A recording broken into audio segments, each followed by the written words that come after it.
Hi, everybody. So hello, it's Angela Wright from Make Crypto Easy. And I'm really pleased to have on today's call all of you and also Matthew from Holochain. Matthew, welcome. Bienvenue en France. I know you're American, but you're in France at the moment. Is that right? That's correct, yes. Thank you for having me. So pleased to have you here. So we want to hear all about what Holochain is doing, but just to give people a bit of background, and do correct me if I get this wrong. I was so keen to have you here because we always want to bring you news from the cutting edge so that our Make Crypto Easy people can know what's best to invest in, make good investing and trading decisions. So as Director of Communications at Holochain, we're really pleased to have you here. And your crypto is built on the Holochain, which is beyond blockchain. And I love your positioning statement, think outside the blocks, which I think is really clever. I know you just completed a highly successful crowdfunding on Indiegogo. You raised over $500,000, which was 263% more than your target. And you've got an ICO coming up. So I know there's lots more to talk about.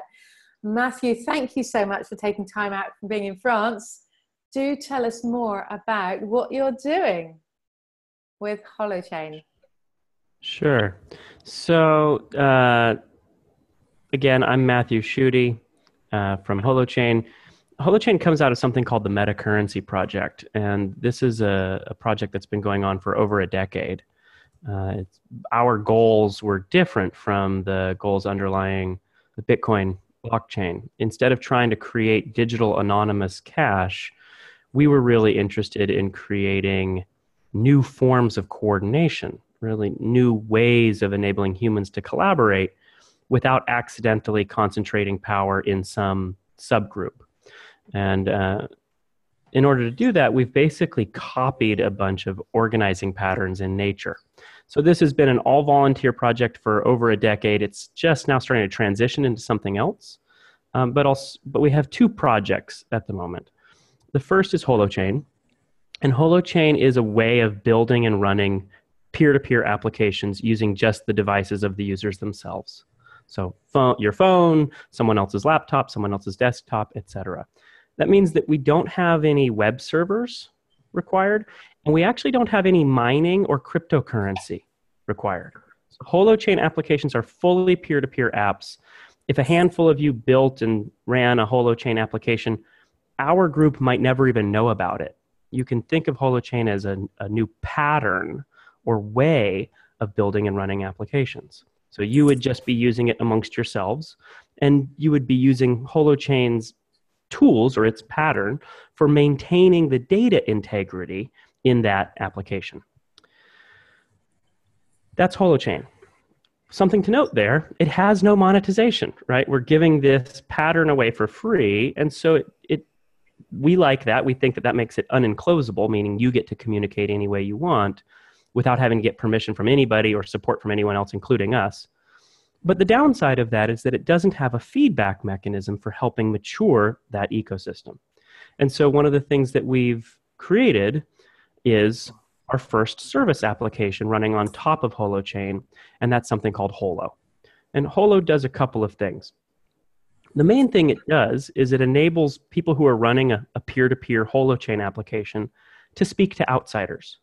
So if you and some friends got together and you created a peer-to-peer version of Airbnb, great. Now you have a home sharing service that works the way you all want it to work.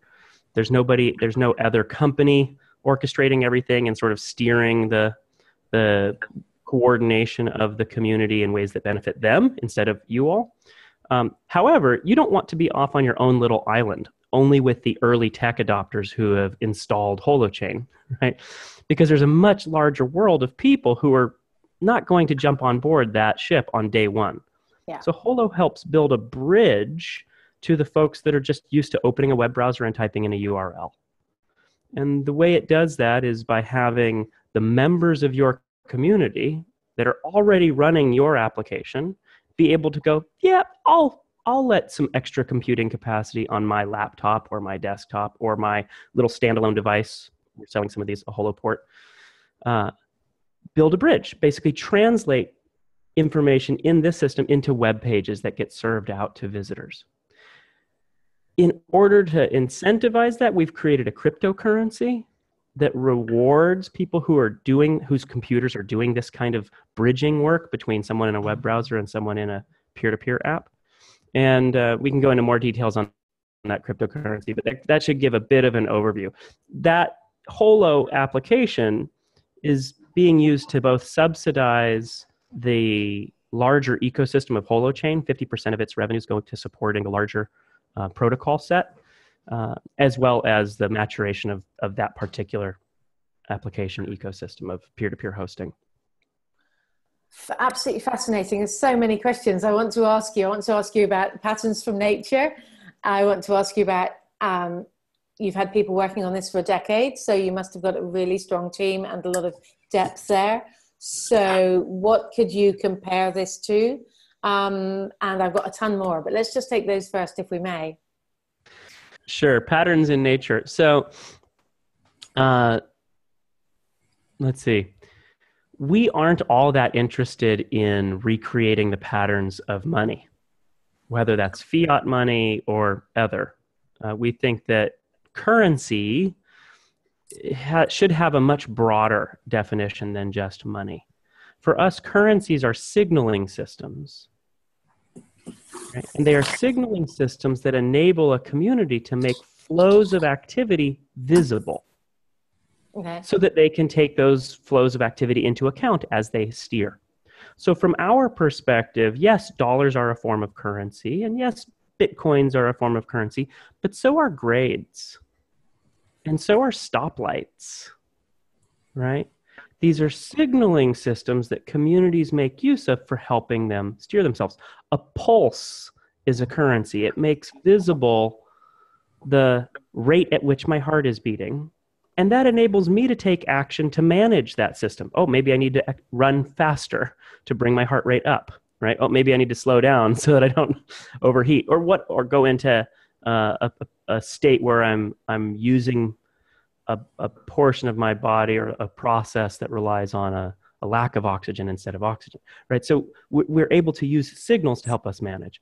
For us, we were interested in enabling communities to create and run the signaling systems that were relevant to them, to help them steer. So if you're running a fishing cooperative and you're trying to not overfish your local seas, some of the signals you're going to want to pay attention to are how many fish got caught and how big were those fish. If you're doing ride sharing, you're probably not paying attention to fish size. It's a different signal. And so we don't think that there's any one single currency that is the thing that communities should use to steer. That compresses rich information down into a single dimension. That seems silly to us. And when you look out in nature, natural living systems have really complex signaling mechanisms that enable them to steer. So I'll start with just that. I'll drop that portion of living systems. The one other piece one other point I will make there is living systems don't tend to solve just for efficiency. In our world today, most people, when they're trying to innovate, they really almost fetishize efficiency. But efficiency is about being effective in a particular context, right? In a natural living system, you end up seeing a tension between efficiency and resilience, between performance in your current context and resilience against shifts in context. When the world around you changes, if you're really good at doing this, but you don't have anything to handle that, you might go extinct. So living systems actually optimize for resilience, not just efficiency. And we're trying to design systems that do the same. Okay. Now, this is a big project. So in order for it to scale, there's going to have to be some monetization, which you did touch on earlier. So do you want to just describe that aspect of it a little bit more now so that it can be shared and scaled? Absolutely. So I had mentioned Holochain doesn't have monetization. It's something we're giving away for free and are subsidizing with Holo, this hosting service. Yeah. And you can think of Holo as peer-to-peer hosting, right? People going, I'm going to use some extra capacity on my laptop in order to essentially build a bridge to these outsiders to enable visitors to come interact with our community because we want lots of people booking Airbnb rooms, etc. Amazon is one of the largest companies on the planet. Amazon Web Services, their web hosting business, makes up 10% of their revenues, but it also makes up more profit than the entire rest of their company combined. Just say that again. Just say that again to get that really clear, would you? Amazon Web Services, which is Amazon's web hosting business, makes up 10% of Amazon's revenues, but it counts for more profit than the entire other 90% of their business. It is their cash cow, right? Web hosting is the cash cow of one of the largest companies on the planet. So the way that you can think of Holo is as basically trying to do to Amazon's cash cow what Uber did to taxis. Okay? Or even what vegans are doing to cows. Come to that. That's funny. So how does the cryptocurrency side of this work? Well, let's say I take my laptop and I make it available for doing some hosting. I'm running an Airbnb app and I'm running an Uber app and I'm running some other things. And when a visitor types in a URL, they get routed to my machine because I've got my hand up as one of the folks who are running that app. And I package up a web page and send it to them. And they go, oh, I'm looking to stay in Paris. And I receive that, right? They hit a button and I receive that. And my machine reaches into the peer-to-peer application, literally speaking to all the other members of that app, and pulls back the information related to places to stay in Paris, packages up a web page and sends it back. Now, after I do a little bit of this work, I've built up a little log of transactions, of actions that my machine has taken. And I package that up and I submit it on the Holo network for payment, probably from the developer of that Airbnb app. When I submit that for payment, the way that we settle, sorry, give me, there was some noise in the background here. The way that we settle that transaction is not through tokens, but through a mutual credit accounting system, meaning double entry accounting, that each of the participants in the Holo app has a credit account balance. And let's say I have 500 Holo and the developer has 1,000 Holo, and I submit this thing and I'm going to get 1 Holo basically for the little bit of work that my machine has done. And when I get 1 Holo, my account is going to go from 500 to 501, and his account's going to go from 1,000 to 999. And we write up that transition, those two, a plus and a minus that are balancing, and we both sign it. So I sign this, that other party signs this. We log that locally onto our own sort of immutable logs that we hold locally, and then we share those out to a shared communal space within the Holo ecosystem, something called a distributed hash table. Holo doesn't actually use a global ledger. We're not doing consensus. We've got a different approach for how to maintain transaction logs. But this allows us to do simultaneous transactions in parallel. So I and the other party, we might have our chains sort of locked for a brief period of time while that transaction processes and we get confirmations, et cetera, in the network. But everyone else is able to interact at the same time. For us, this was a really important innovation because if you're transferring value that is worth pennies or a fraction of a penny, you can't have your accounting cost dollars. Right? If your accounting costs dollars and the value transfer is a third of a penny, it's not worth doing that accounting, basically. And so we were doing little bits of work with a computer. If the accounting requires 20,000 computers to do little bits of work, to track it, doesn't work, right? And so Holo's crypto accounting system is a double entry accounting system. If I later, or if that developer later says, oh no, I didn't spend that money, I didn't send those funds, anybody who looks into the shared space will see, no, no, no, no, your signature's on this transaction. We can see that you did. And we're able to do that without the same overhead of what it takes in a traditional blockchain to track tokens, which basically requires every full node participant to literally hold on to a record of every action that every participant has taken, right? That's an inherently unscalable design that is responsible for all the cost, the scaling issues, the speed issues, and the energy problems that the traditional blockchains have been having. So you're saying think outside the blocks, which is clever. And you're also saying that we can do this peer-to-peer, but there is an inherent verification system that is accessible to everybody from all of these individual, my little phone, my laptop, yours, Angela's, Scott's, etc. So we can do it peer-to-peer, but it's got this external verification, which is like the third party, like a triple ledger that we're used to now with the blockchain. Is that right? Yeah, it's a little different than traditional blockchains, and I'll point out how. So most folks in the blockchain world are really obsessed with consensus, right? How many of you are familiar with consensus? Can you raise a hand? Yeah. Yeah, okay. Consensus, from our perspective, is a really poor name for what actually happens in a blockchain. What happens in a blockchain is you have a bunch of computers that see transactions happening in a particular order. From my perspective, they happen in this order. From Angela's perspective, they might have happened in a slightly different order. From Eileen's perspective, a different order, because we're in different places in space-time, right? And there is no inherent ordering of events. Einstein figured this out 100 years ago.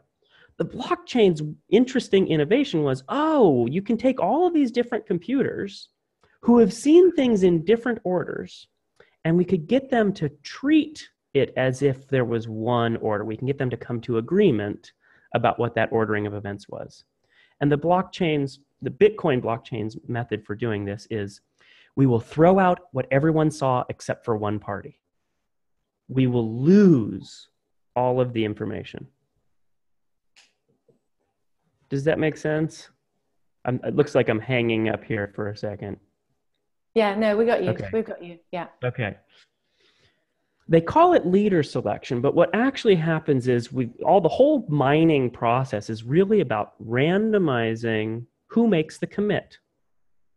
And when that commit gets made, we go, okay, if other people go, yeah, that commit seemed like it played by rules. We didn't see any problems with that. The signatures were all correct. Everybody else goes, okay, let's throw away all the stuff that we did. And we're going to have that become the one truth for the entire network for that approximately 10-minute period of history. With Holochain, we took a different approach. We took some of the technology that underlies BitTorrent, distributed hash tables, and decided, let's just not throw away that data. Let's actually hold on to all of the information, not have to run through this process of a really wasteful process of deciding what to throw away. And by actually holding on to that information, we make it so that we have richer content in the system. We believe that there's, I'll frame it this way. When two parties do a transaction, they're able to look at the portions of the history that are relevant to them to confirm whether or not, the account balances are good. But they don't have to look at everything that ever happened, right? They can just look at what was the history of transactions that party participated in. Okay. There's an advantage of not throwing away the data. If you close one eye and look out at the world, and you can try this with me. If you cover one eye and you look out at the world, you end up seeing an image. And if you cover the other eye, you again see an image. But if you have both eyes open, you see something different. You see depth. You see depth because you have two images that are being compared by your brain. When you cross perspectives, we gain depth of information that comes from the comparison of those perspectives. In the Bitcoin blockchain, because we throw most of the information away, we actually lose all of the perspective that might have come from the comparisons that we could make between those different parties. So I'll kind of leave it there for a moment, but that gets a little bit into why we are millions of times faster, cheaper, and more scalable than blockchain in a short summary. Okay. I mean, that's a bold claim. And you've made some other bold claims as well, such as you said by 2038, the euro, the dollar, other national currencies will be largely extinct, but so too will be Bitcoin and most of the current generation of money like cryptocurrencies. So you're saying that your system, because it is so many times faster and cheaper and more efficient, can potentially take over the current blockchain. So I will say it's not just our system. Mm-hmm. And so that was a quote in Forbes by me. But it's that the idea of compressing all value into one signal is silly, right? Systems that have richer signaling steer better, they steer cheaper, and so they win. So Holochain is trying to bootstrap a new pattern into place. And Holo is not going to be the one currency that eats them all. It's a useful currency for facilitating hosting and for bootstrapping this ecosystem into place.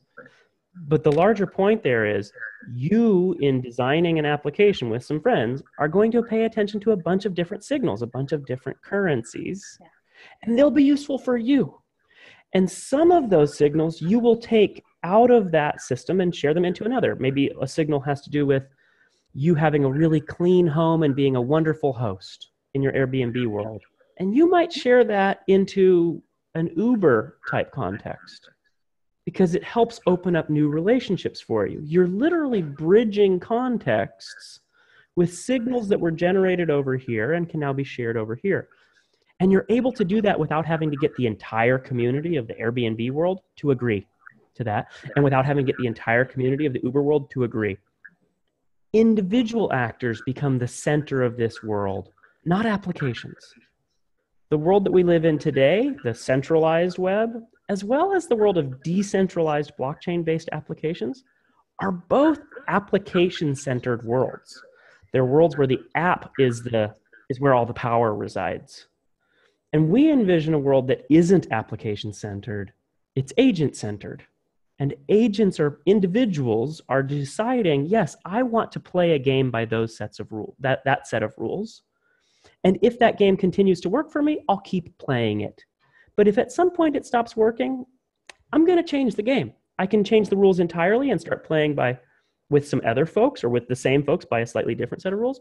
Or I can extend by being able to read things out and share them into another space and get information back from there. And that enriches my sense making. It improves my ability to make decisions in the context that I face. So really, at the end of the day, what are we trying to do? We're trying to enable humans, and specifically human groups, to get better at learning and adaptation. We think that that gives them a huge competitive advantage, and that is going to be the thing that gobbles the world, not some single token-based cryptocurrency. Got it. Absolutely fascinating. And I know people here want to know, so how can we get involved? How can we monetize this? How can we take advantage and help this to build our own wealth? We're about two things here at Make Crypto Easy. One is ethical wealth generation, and one is risk mitigation. That's what we're about. So you know, much as we love passion projects, you can starve with passion projects all the time. So yep. Profitability is the first tenet of sustainability in my world, because it's necessary, and money is energy. So we want to come on to that. But I really like the way that you talk about replacing the status quo with this vibrant ecosystem of cryptographic currencies. I think that's a good way to put it. And I think if I was putting it more simply, you're saying it's time for the tail to stop wagging the dog, right? So we've made these tools which are sort of governing how we as individuals live now, but they've been made by individuals. And in fact, Angela and I were having a conversation earlier about promoting an event, a crypto event. But of course, one can't promote crypto events on Facebook or Google now because they've been banned. You cannot run ads talking about crypto, no matter if I was using crypto for the best purposes in the world, raising money for orphans in Somalia. I could not do that because somebody has decided that the tail is wagging the dog, has decided that's not allowed. So what you're saying is giving power back to the people. Am I right? Yeah. Yes, absolutely. Okay. Now, are we going to be able to change Facebook's policy? I don't think so. No, but maybe there'll be alternatives to the large. Maybe people don't want alternatives, but if there's no alternative, you have no choice, right? So maybe that's right. part of it. So you're saying that individuals could make their own applications. It could be Uber-like or Airbnb-like or dog lovers or Twitter. fishermen. We've done our own peer-to-peer Twitter already. We call it Clutter because that's what we think Twitter is. And a clutter is a group of cats. So we think of it as a clutter is a flock of cats, and cats eat birds. And it's just a playful sort of demonstration app. It's definitely, it doesn't have the design, et cetera. Although our community has sort of taken it on and they're building it and improving it every week now. But we actually have working applications that are already peer-to-peer apps that function at higher scales than anything else in the blockchain world. Okay. Just coming back to what you were saying about Amazon, which is one of the biggest and most profitable corporations on the planet, gets the vast majority of its profit from hosting. And you're saying that now we can start hosting. So if I want to host on my phone or whatever, if I've got capacity, then in theory, or my laptop like I'm on now, then I could do that. And so could Madison and Ross and Eileen and Cherie and so on, and you. That's correct. Now, to be totally honest, though you would probably run Holochain applications on your phone, you'd be more likely to run Holo on a laptop or desktop or a little plug computer, just because data tends to be expensive on phones and the processing and storage tends to be more expensive. So you'd more likely make use of an existing cheaper sort of computing asset. But yeah, the goal with Holo is to make the idle assets that sit on everyone's desks valuable, and to make it valuable not because they're trying to win some lottery, but because they're actually doing useful services of bridging between this new distributed web and allowing newcomers, people who might not even realize they're interacting with a peer-to-peer application, to nonetheless they open a web browser, they type in a URL. From their perspective, it's just a website. They don't know what's happening on the back end. So they start dancing in this new world without having even had to step through some mental hurdle. You had asked about investment and profits, and let me make that visible. So for those of us on the team, the core reason that we do this work is because we think this work needs doing. That said, we are hoping to do well, though none of us are planning to get crypto rich. But we don't want to starve either. Many of us have subsidized this work for decades. Myself, I've done blockchain consulting with many of the largest companies in the world, letting them know, hey, blockchain's probably not what you want, but nonetheless. And that was all to subsidize working on this.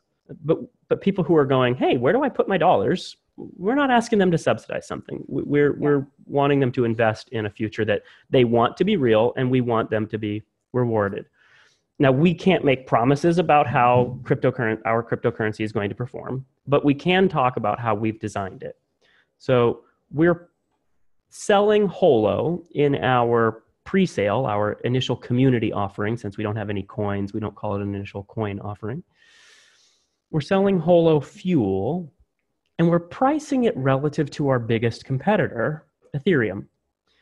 Our pricing isn't set yet because we're going to launch this in a couple of weeks, and we're going to set the price as of the day of the launch. And we're going to set it not based on the price of Ethereum on that day, but the price of Ethereum since the beginning of the year.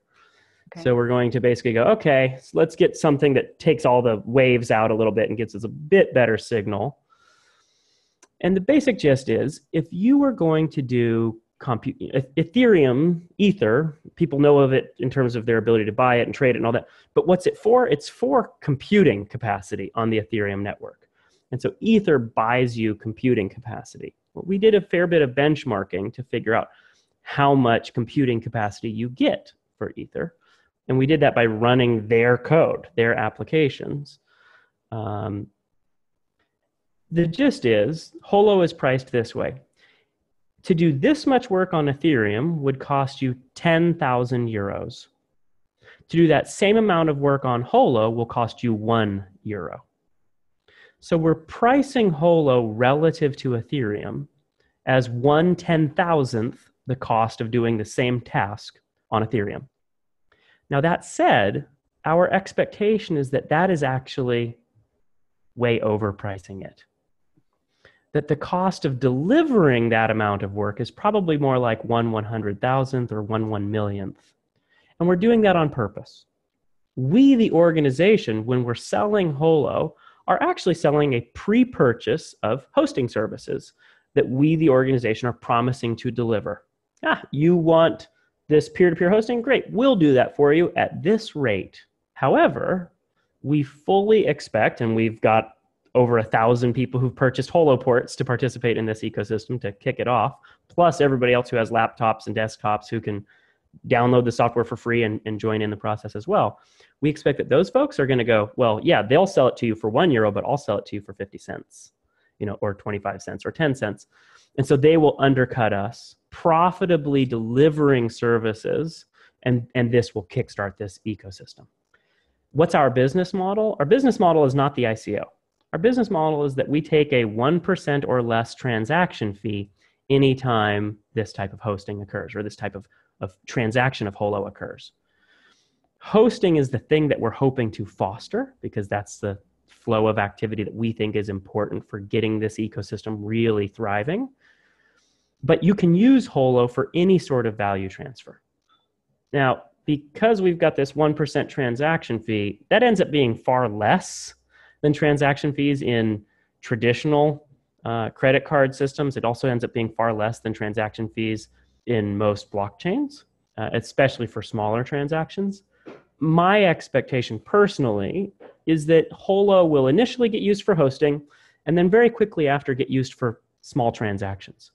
For microtransactions, whether those are peer-to-peer energy. We've got a lot of people who have approached us about doing peer-to-peer electrical grid systems.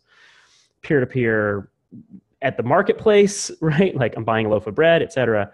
I don't foresee it being the currency of choice for I'm transferring $50 million. The 1% fee actually ends up being fairly high relative to some other cryptocurrencies in that context. But in terms of your daily interactions, the mass volume of human transactions, we think it's actually well suited to those. And what speed can you make these transactions, or how many transactions a second, if that's the way to look at it? Because it's a parallel system and doesn't require consensus, we don't know of an upper limit, right? If we have billions of people in our ecosystem, you and I can be doing a transaction, and so can a billion other people at the same time, right? So you're saying your Holochain needed Holochain, something that was scalable. Yeah. So you're saying your Holochain is not only beyond the blockchain, but is it also beyond the Tangle, or is it a close relation to? It's not the same as a Tangle. The Tangle from IOTA, or the gossip about gossip protocol from Hashgraph, we think of those as really interesting systems. We think of those as, ooh, there's something there. We also think of them as a step between us and blockchain, right? They are still trying to create global consensus at a network level, which means at one level, they're trying to create a concentration of perspective into one single perspective at the application level. And we're much more interested in facilitating an ecosystem because we think that does richer sense making. We also think it's far faster, et cetera. So we see, I know the founders of Hashgraph. I've met one of the core developers of IOTA. They all seem like very interesting and well-intentioned folks who are trying to build interesting systems. And I hope they make a bunch of money, and I hope their stuff is useful. I don't think it will be. We still see those as just transaction ledgers, and transactions ledgers that are actually using the old pattern of Yeah, the old pattern of trying to concentrate all perspectives down into one can be useful. We think that it will eventually lose out to these richer systems. And would you say the same, would you put something like Radix in the same category as those others? Radix is talking I about the would. tank. Okay. Yeah, I would. I see Radix as, and they state on their, in their system that they are trying to do a consensus. And I should give some caveat here. Radix is new to me. I've only looked at their stuff recently, and I haven't had a ton of time to dive in. Yeah. But from what I can see, it seems like a really interesting project that, again, is sort of between where we're at in this agent-centric world and where blockchains are at in this world of you can trust the network, and thus you don't have to have relationships with anyone else. And the network becomes the god. It's like you literally become a serf in a world where the network is the master. And that network is not neutral. It is dictated, in at least the blockchain systems, by the miners. It's which protocol are the miners willing to support becomes the thing that you end up making use of. We've seen that. We've seen that. Well, yeah. The fact is there are so many clever teams right now doing remarkable things. And things are moving so fast, because what you're saying is that your Holo applications are useful for everything from governance, collaboration and organizational tools to social networks, social media, vendor relationship management, platform cooperatives, sharing economy apps, supply chain solutions, community resource management, tokenless mutual credit, reputation systems. I mean, that is a whole raft of potential applications. So I do want to be clear, for us, that's Holochain, right? That's the larger pattern. Yeah. Okay. Holo is specifically about hosting and some transactions. It's a money-like currency system. Though we don't, it is a service app that is a Holochain application. That's why it's able to be so fast and parallel and cheap, et cetera. But that's Holo. The larger space that we think is really exciting is the bigger Holochain ecosystem.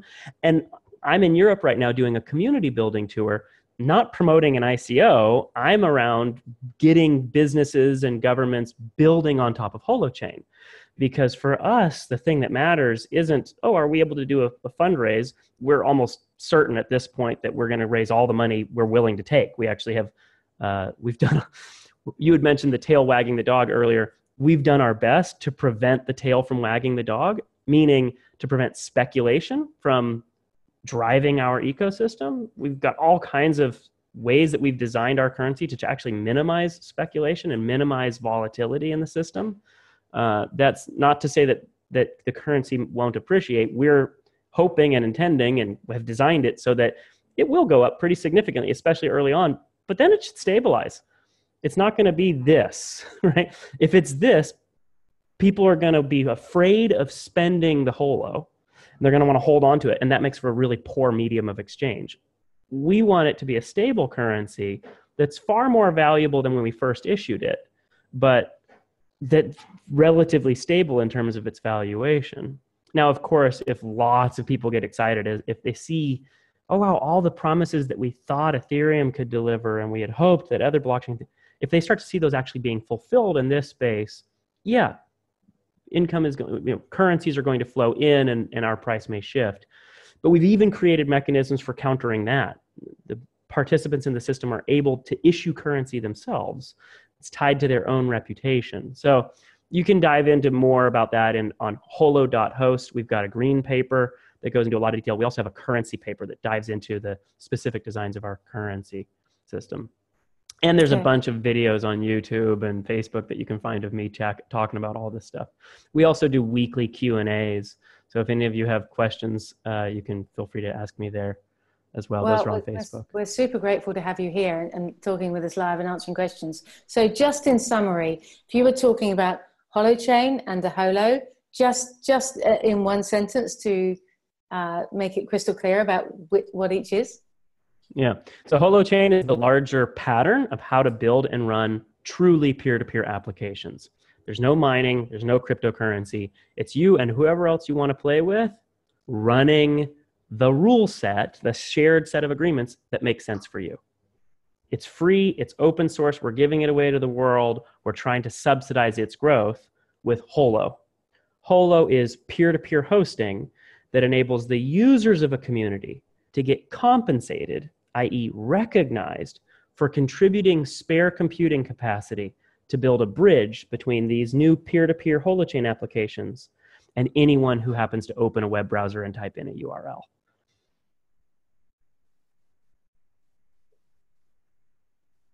Oh, I've just lost your sound. No, I'm there. Oh, no, you're back. I'm you're there. back. Okay.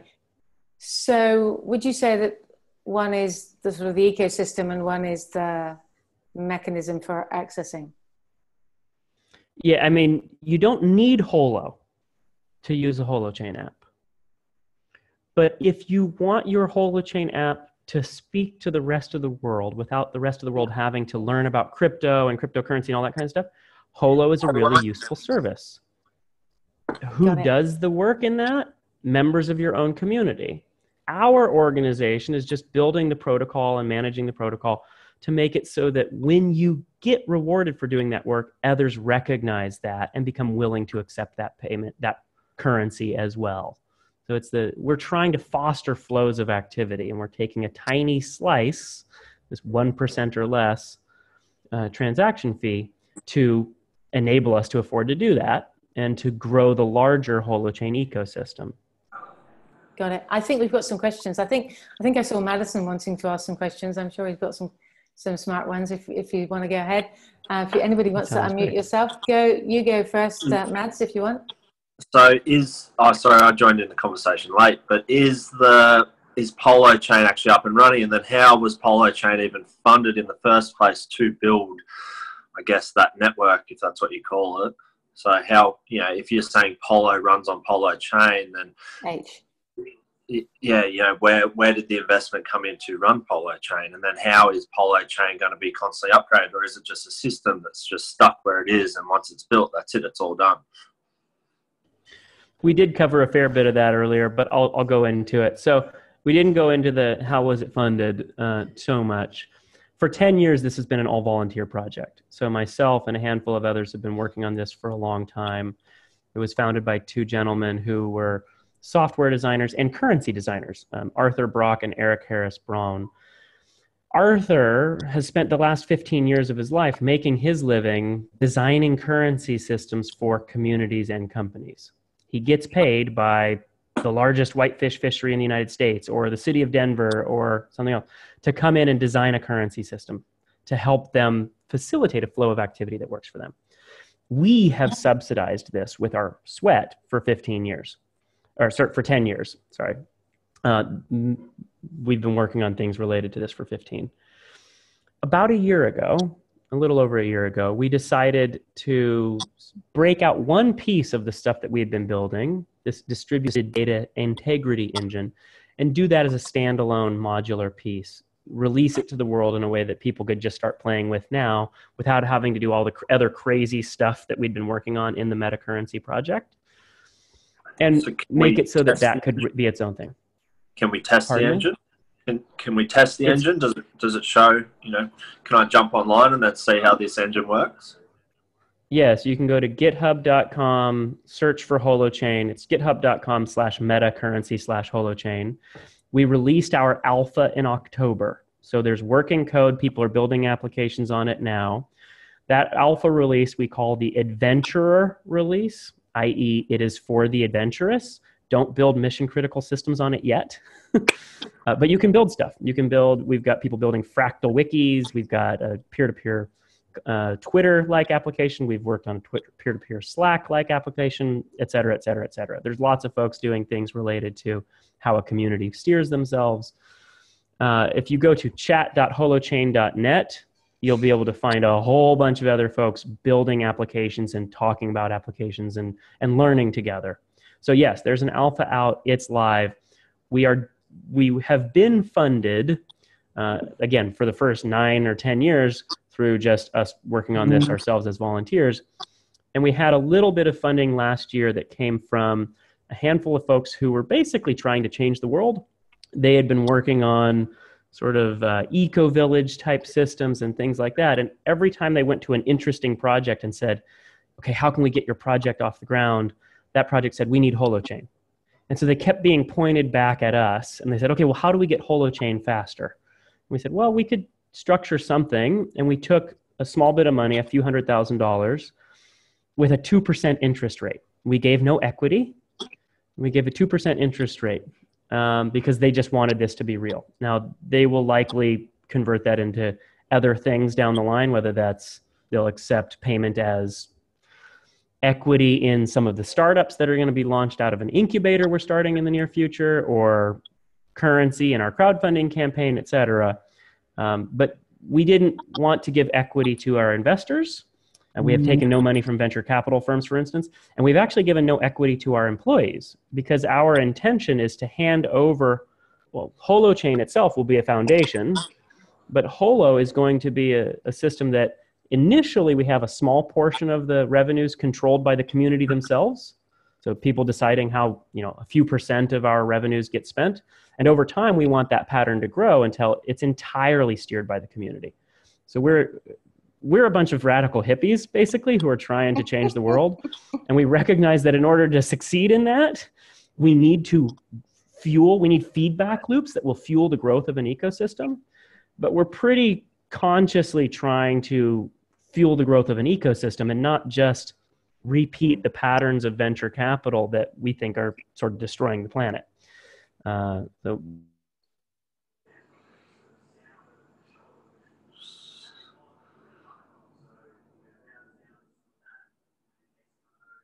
I think you've frozen just for a minute. I'll try and bring you back. Matthew. That's just so interesting. I mean, the big question must be, if you can do this so much better than Ethereum, that's a huge scope, because with Ethereum, Matthew, obviously we've got Infosys and Microsoft and JP Morgan and a lot of the big boys using that platform now and spending a lot of money there. And you're saying you can do it for a 10,000th of the price, if I got that right?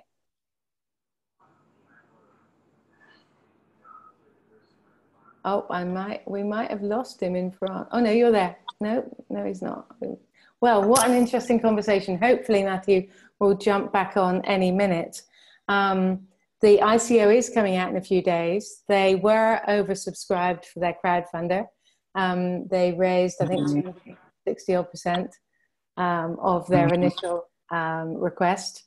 So got over $500,000 for their crowdfunding recently, and have this ICO coming out for the Holo token. So it'll be really interesting to see where that goes. But I thought you'd really like to know about this.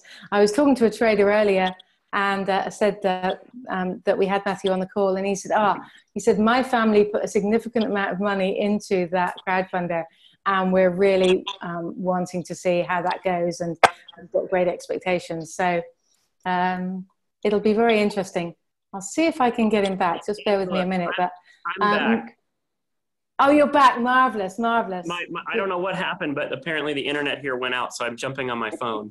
Oh, good improvising. So the big question, I suppose, on everybody's lips must be, golly, if you can provide this service at a 10,000th of the price of Ethereum, then what's to stop Ethereum's customers moving to you?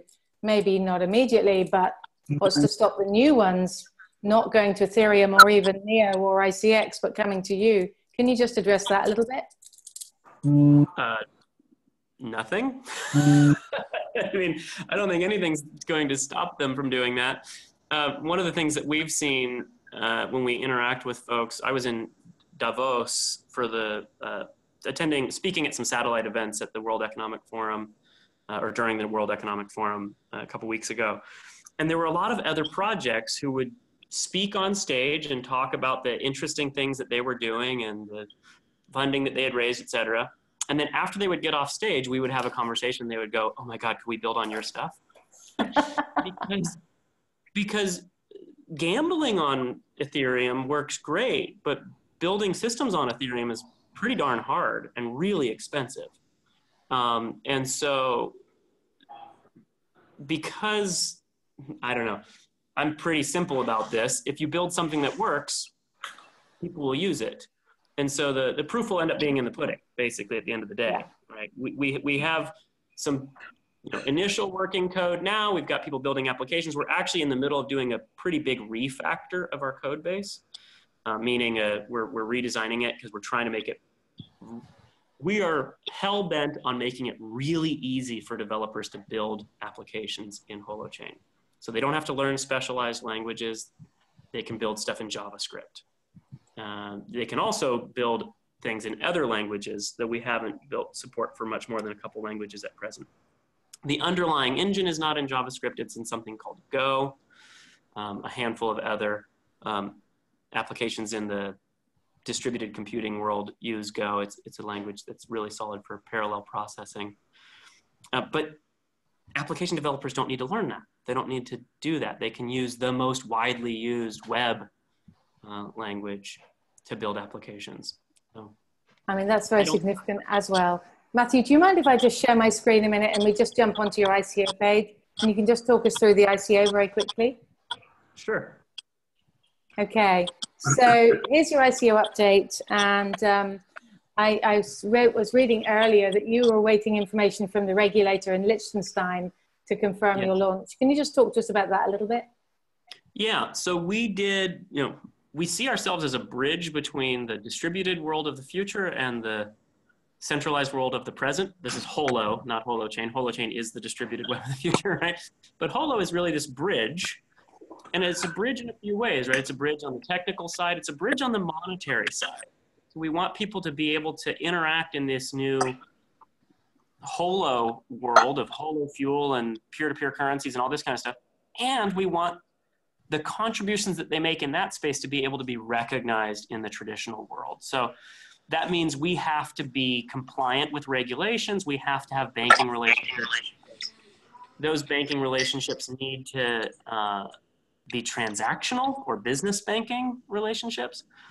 We had looked at 100 different jurisdictions for where to set up, trying to find a place where we could be compliant.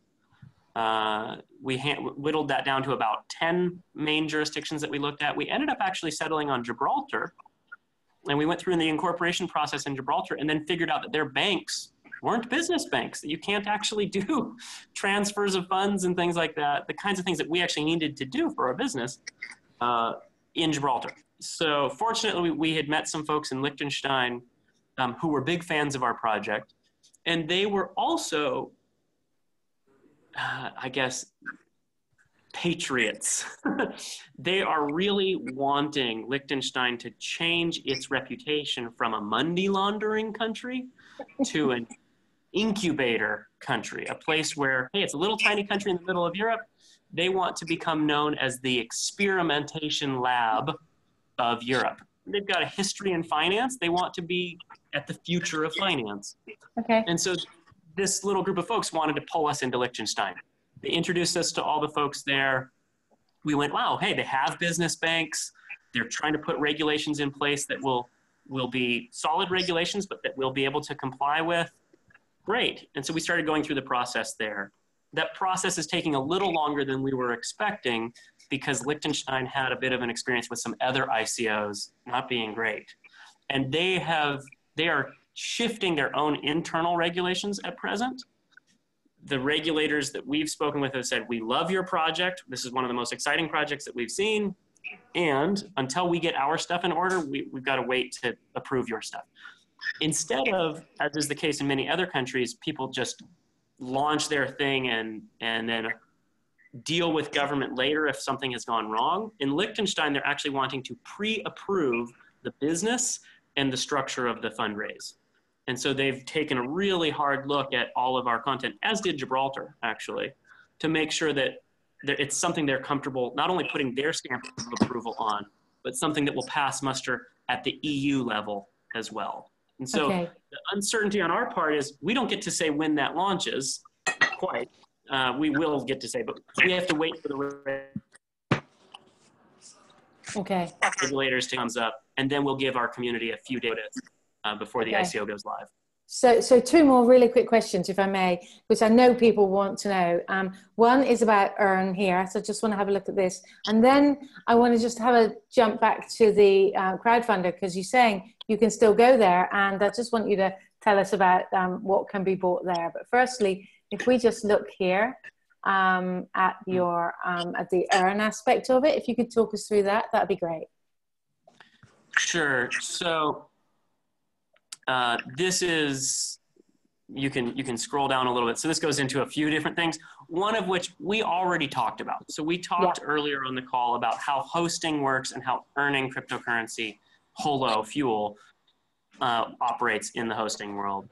Our Indiegogo crowd sale was really focused on two things. One, developer training, so getting developers used to building Holochain applications and trained on that.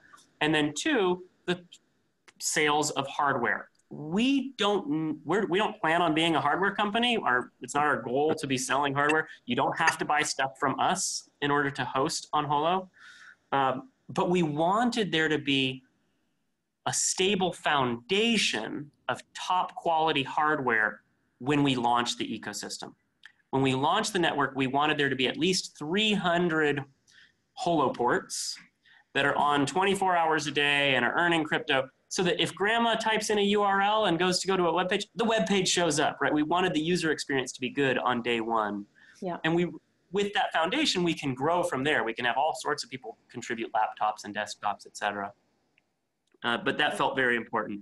We far exceeded our goals in that. So I think we've got over 1,000 people who will be hosting with Holoports when we launch. But that's the Holoport side of things. The currency, as I had mentioned earlier, we're doing a pre-sale of currency. We're pricing it based on the Ethereum blockchain, but we think we are sort of underpricing it, intentionally so. We believe that it will actually purchase far more computing power than we are promising that it will, because others who have purchased Holoports or are contributing their laptop capacity, et cetera, will deliver those services for far cheaper.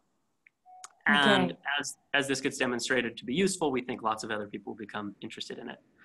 The ICO, we're doing an ERC20 token on the Ethereum blockchain. Why? Well, we're doing so many new things that we thought it would be useful to do at least one thing that people were familiar with. And ERC20 tokens have become sort of the standard way to run an ICO. They're one of the most common one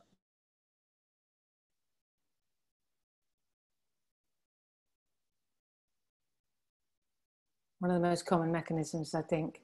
I don't know if it's just me, but I've lost sound now. And then you're saying that when the network goes live, they can be exchanged on your own network. Yes. Can you hear me now? Yeah, you're back. Okay, I've killed the video in order to save the audio. So that's right. You nailed it. A lot of projects have raised a ton of dough very quickly. And what that largely means is a handful of Bitcoin whales who were hoping to diversify, gobble up all of the supply. For us, that's not a desirable outcome. We're not just looking for the money. The whole reason we're doing an ICO instead of raising money some other way is because we want not just the funding, we want the crowd. Mm-hmm. We want a lot of people to hold on to this cryptocurrency and be able to start exchanging it. Our business model depends on it being exchanged, right? Not just an initial fundraise. And so we're limiting how much money we're willing to take. And we're limiting that based on how much demand we've seen demonstrated in our crowdfunding campaign. So initially, the first day that we launched, we're going to issue about 2.5 million euros worth of Holo fuel. After that, a few days later, we're going to issue additional currency based on the participation in our crowdfunding campaign. And that, at this point, I'm assuming that's going to be somewhere in the 10 million euros range. Each day after that, the supply of Holo fuel that's made available, or Holo tokens that are made available, these ERC20 tokens, will be based on the participation in the crowdfunding. Will be based on the purchase of Holo ports and of developer trainings and of people participating in other sorts of hackathons and things like that. We don't want to raise giant sums of money. We want to raise enough money to support the ecosystem for the next year, to bootstrap it into existence. And so we've actually created a cap. We will be unwilling to accept more than 25 million euros in this initial crowdfunding, in ICO. That doesn't mean we will raise 25 million euros. That depends on whether there's more participation in the crowdfunding campaign and hackathons and people building on our system. But that's the max that we're willing to accept, because we know that we can handle funds up to about that point. Beyond that, we'd be money managers rather than people building a business. And that's not really what we want to do right now. Okay, so you're running your ICO and simultaneously you're continuing with your crowdfunding so that people can buy Holo ports, although they can also use their own devices. That's correct. Yeah, the Holo ports, why are people buying Holo ports? One,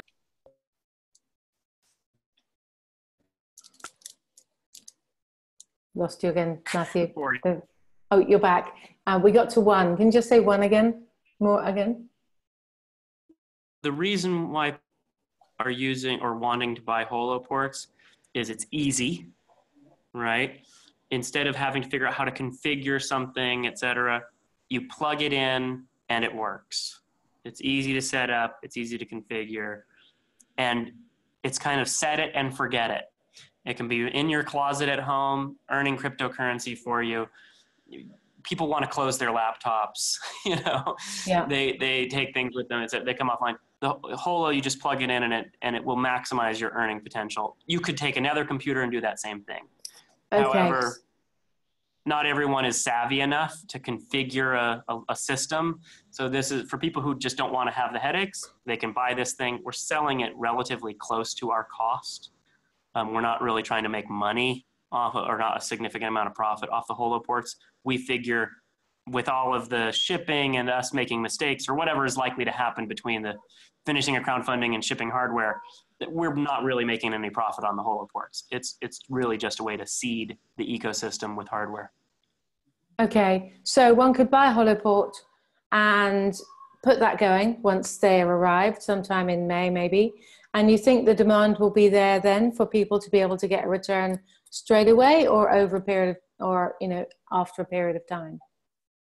I think it'll be after a period of time. You know, it depends on what happens over the next few months with adoption of Holochain. But initially we'll launch and we'll be testing some things, and probably the earliest iteration will be just the people with the Holo ports getting to test stuff and earn some small amounts of cryptocurrency. Initially we'll probably have things like a limit transaction that you can do, likely something like 1 Holo, because we don't want, we're going to be testing this thing out and we want to be able to fail and have things be problematic without it hurting too bad. As that pattern matures and we become stronger in our confidence of the network and all the validation protocols and our resilience against various forms of hacks, we'll raise that limit. But we detail the likely maturation process in our green paper. Yeah. So my expectation is people will be able to start earning right away, but I can't make any predictions about how much they'll earn on day 1 versus day 20. That said, I think the rates early on in the ecosystem are probably going to be significantly higher than later on. So if you're running a Holo port on day 1, you're probably getting paid a significant amount of Holo relative to the amount of work that you do. And over time, as more and more capacity enters the network, that will become a much more competitive marketplace. And can you see that this could be competitive against mining, for example, or investing in a mining pool or anything like that in terms of potential return? Yeah. I had some sort of contentious conversations in Davos with some folks who run 2 of the largest mining operations on the planet, because someone introduced me to them as, oh, this is the guy who's going to kill your business. and I was like, oh, thanks, you know, great way way to excite people who have giant bays of computers to launch distributed denial of service attacks against us, you know? But I think that they were confident enough in their own business model that they won't be attacking us quite yet. So, yeah, do I think that this will work better than mining? Well, we think that mining is kind of silly. It's a lottery. It's not useful work, and it's really inefficient. And so if our stuff ends up proving far more effective, the value of investing in a mining operation might not be so good. Yeah. Okay, it's been absolutely fascinating, Matthew. Right? But that's our take on it. Yeah. Yeah. Matthew, I'm really grateful to you. I don't know if anybody's got any final questions. We've kept you far longer than I promised to. I asked you to join us for 45 minutes. It's been so interesting. We've gone well over an hour, and really interesting. If there are any other questions, I'm happy to stick around for another few minutes and answer them. That's really good of you. Thank you. I don't know, Mads, do you want to ask any more, or Kit or Scott or Angela, anybody at all? Yeah. Go ahead, Matt. So from a marketing perspective, then, you know, if you're challenging, say, the likes of Ethereum, obviously, you know, people make a lot of money off Ethereum. Plenty of powerful people make money off Ethereum. Why would someone allow something so cheap and something that could put big businesses out of business for you to come up through? I don't think we need their permission. I just want to know, do you have like a marketing team? Is there some way to push the marketing side of this? I'm not saying it's, yeah, I think it's a wonderful idea after listening now, but I just want to know, you know, like someone could make the best phone in the world, but no one cares because there's iPhone, and I don't, you know, if some no-name brand came up through, we're never going to know about it because it's never going to be spoken of. I just want to know, is there a marketing technique, or do you feel like you'll get enough word of mouth to sort of get out there? Good question. I think, Matthew, over to you. I think the question is, how can you compete against multi-million-dollar marketing budgets which will try to drown your message and try to convince your potential customers otherwise?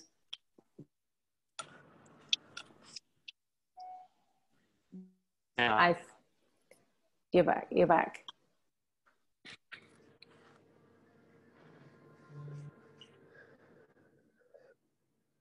Oh, I think we might have lost Matthew again. I think the internet in Paris. Can you hear me now? Oh no, yeah, you're back. Yeah, you're back. Good. So, all right. At Mads' question, please. Okay, I heard Madison's question. So, marketing. I don't think marketing is our strongest suit. Community building is pretty solid, however, and there are multiple levels of success. One level is, hey, are people going to buy our Holo ports? Another level is, hey, are people going to participate in the ICO?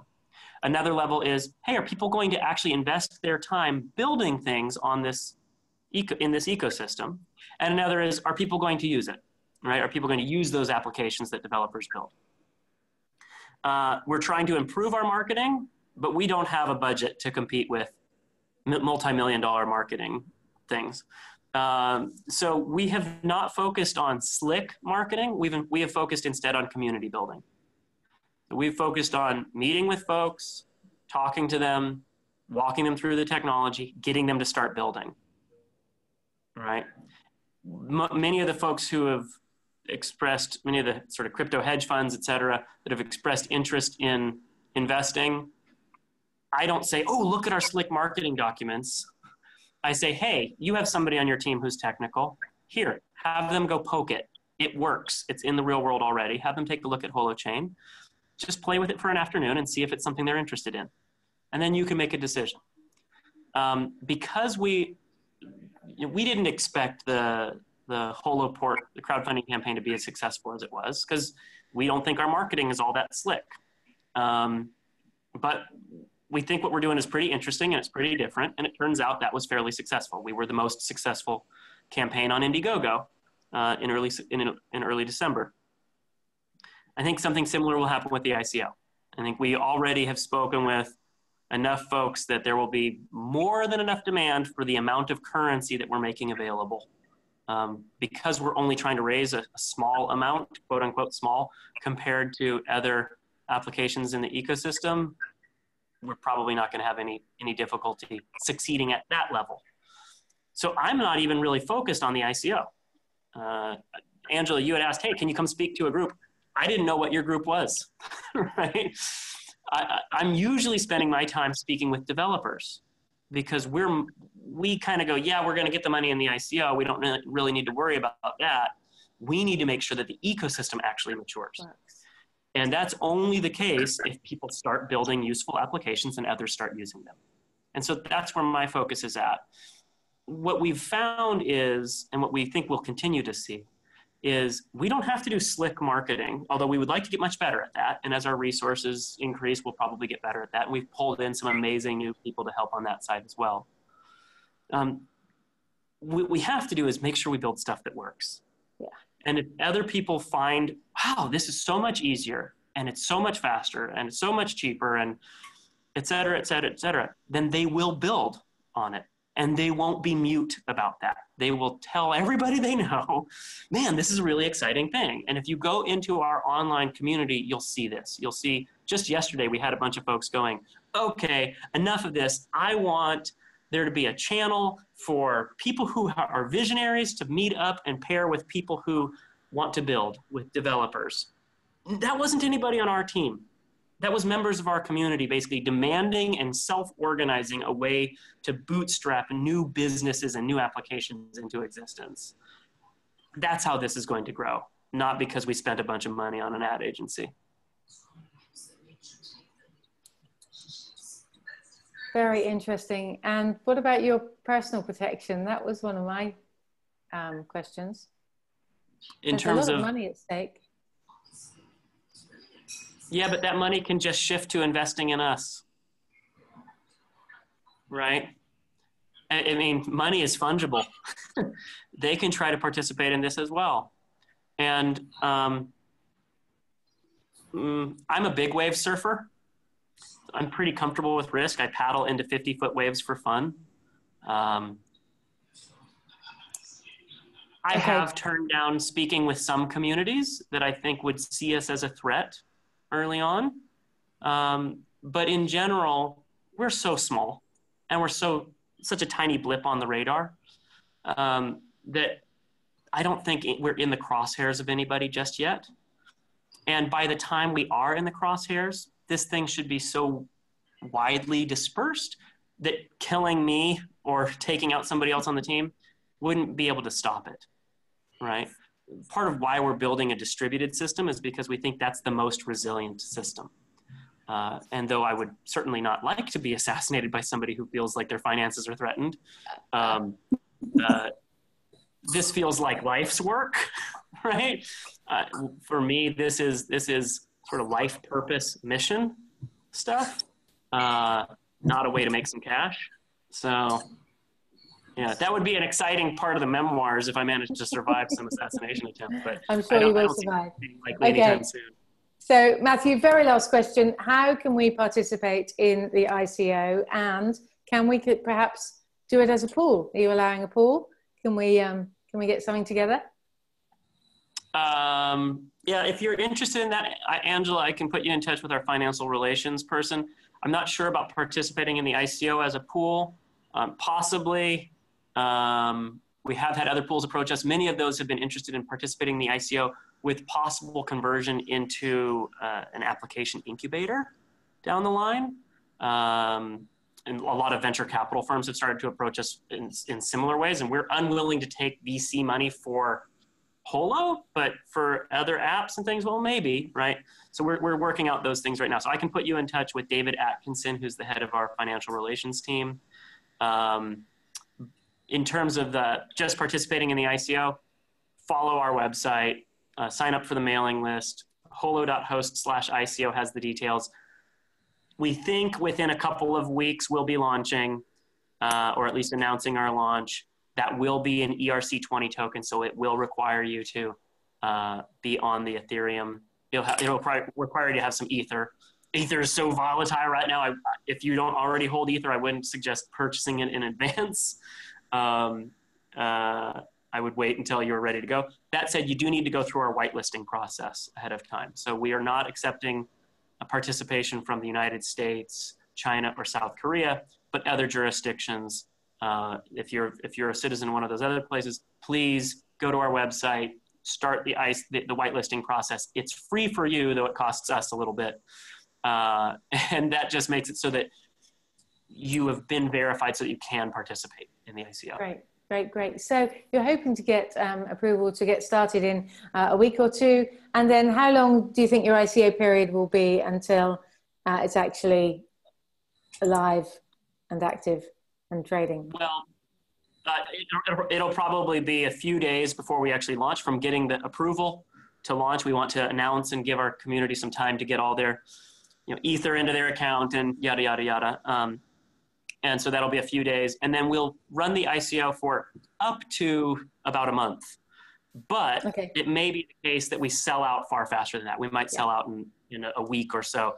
It will be impossible for us to sell out in the first day. Like, we might sell out that day, but the next day we'll issue additional currency, et cetera. The one last thing I'll say is another tool that we're using to prevent one or a handful of parties from just dominating the purchase, the ICO, is no single party can purchase more than 10% of the fuel or of the tokens in any single day. So if you are operating as a pool, that pool would be subject to that 10% cap, at least for the traditional ICO raise. If there's something. You don't really have a minimum, I don't think, so pool's not necessary. Yeah, I think our minimum is 0.1 ETH. Okay, yes. So yeah, not super substantial. It was large enough that it would enable us to cover our costs and make it worth taking that funding, but not so large. We really want there to be wide participation in this. Yeah, so a pool is not necessary. Okay, last question.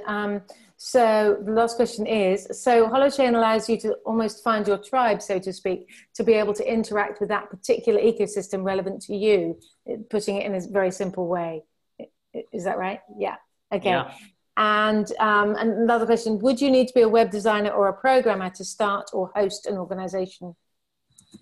No. Actually, one of the reasons why many of our participants have purchased a Holo port is because they want to be able to participate or contribute to this but they aren't developers, and they went, being a host is one way they could do it. Now you don't have to purchase a Holo port to be a host, but for many of these folks, that felt like a good way for them to contribute and benefit.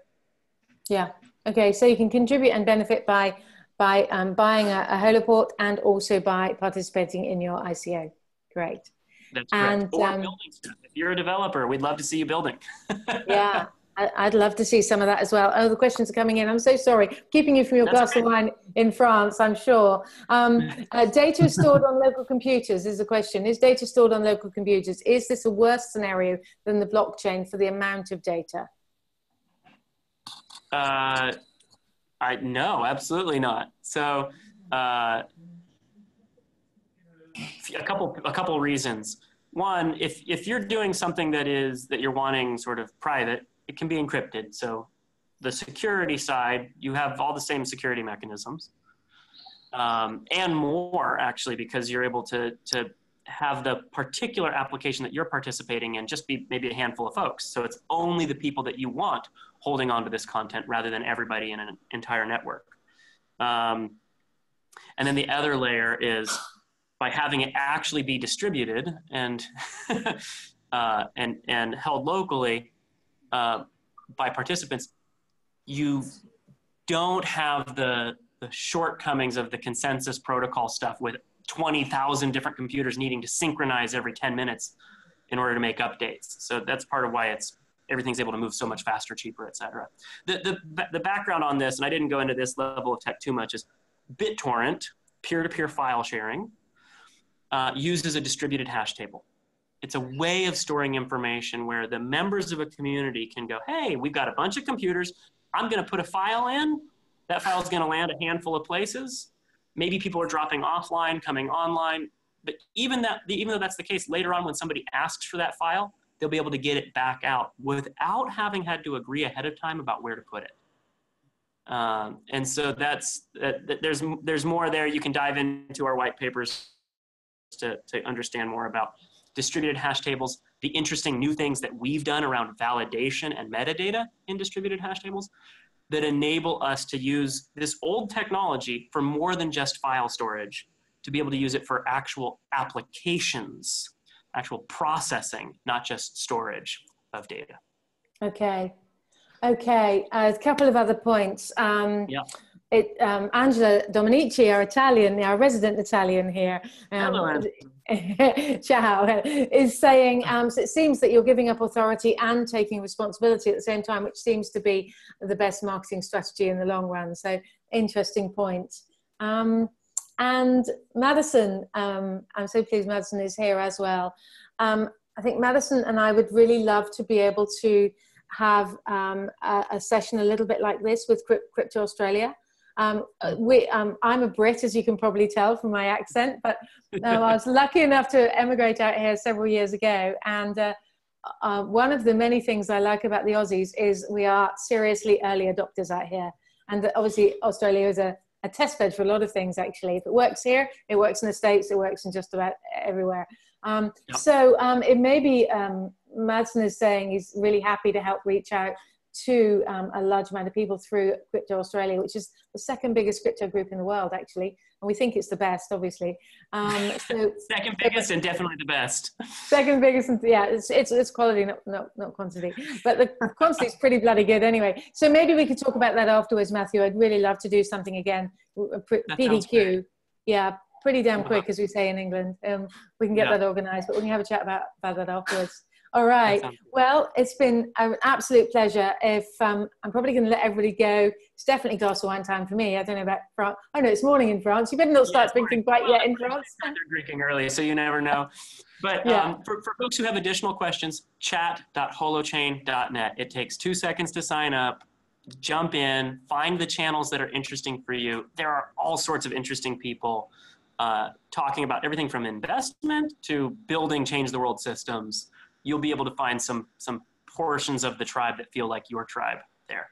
Fantastic. I really want to talk to you about investing to really help with this, because it's a great thing. And for me personally, one of my passion projects is Humanity Plus. How can we help people identify what's a Humanity Plus business and what isn't? Because there's so much intertwining and greenwash and ethical wash, which is just rubbish. So that would be a real fun project for me to talk to somebody about. All of that with you. Yeah, that would be second largest group on the planet for crypto. Yes, Madison. That's Crypto Australia. So I'm super grateful. Lisa, Kylie, Ross for jumping on, Eileen, Angela, the other Angela, Madison, Scotty, Kit, and others. Thank you so much for joining us. Matthew, I'm very grateful for your time. Really a joy to meet you. Keep on changing the world, and we'll speak again soon. Wonderful. Thank you so much, Angela. Thank you, everybody. This is Angela Wright. Make Crypto Easy. Lovely to see you. See you next time. Bye for now. Thanks, Matthew. Bye. Bye-bye.